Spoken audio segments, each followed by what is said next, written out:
Guys इस समय MP NEET counselling चल रही है 2025 की। हेलो गाइस, माय नेम है Satyam Shukla, I am second year MBBS student. Let's start the video. DME की वेबसाइट पर 1 तारीख को 2 नोटिस आए थे। आज हम उन्हीं नोटिस को समझने वाले हैं कि उनमें क्या दिया था।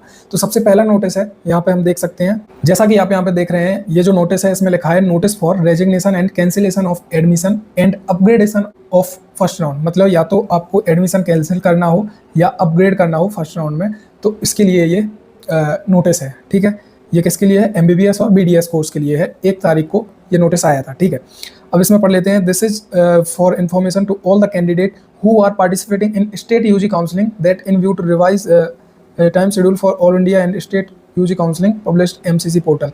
The resignation and cancellation link and added upgradation option link being reopened. पहले भी ओपन हुआ था, अब ये फिर से ओपन हो गया है कि जिसको जो अपग्रेडेशन में कुछ एडिट कराना हो वो यहाँ पे आप एडिट करा सकते हैं। ठीक है, और ये कब से कब? ये 2 से 7 तक रहेगा।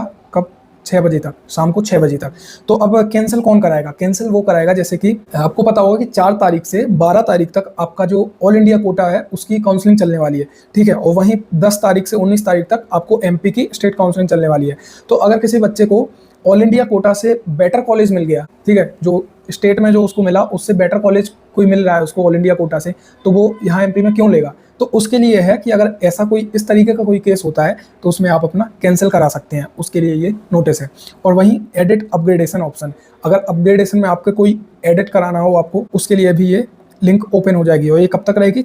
शाम 6 बजे तक रहेगी, 7 तारीख तक। 7 तारीख तक शाम 6 बजे तक। अब बात करते हैं दूसरे नोटिस की, जो कि सेम डेट को आया है, और ये रहा दूसरा नोटिस। तो इसमें क्या है? इसमें है कि notice for opening of edit facility in registration. जो आपका रजिस्ट्रेशन होता है उसमें कुछ गलतियां हो गई होंगी रजिस्ट्रेशन करते टाइम, उन गलतियों को सुधारने के लिए, एडिट करने के लिए ये नोटिस है। मतलब ये लिंक खुल जाएगी। इसमें लिखा है edit registration link is being open from 2 to 7 12 बजे तक। मतलब आपको 12 PM तक, 7 तारीख तक 12 PM तक ये लिंक खुली रहेगी। आप कभी भी जाके अपनी जो रजिस्ट्रेशन कराया था, जो उसमें गलती हो गई होगी, आपका कोई मिस्टेक हो गई होगी जहाँ पे आपने भरवाया, तो उसको सुधारने के लिए आपको ये अपॉर्चुनिटी दी गई है। ठीक है, फॉर ऑल कैंडिडेट। कौन कौन इसको करा सकता है, कौन नहीं करा सकता है, वो भी पढ़ लेते हैं। All candidate accept first round admit candidate.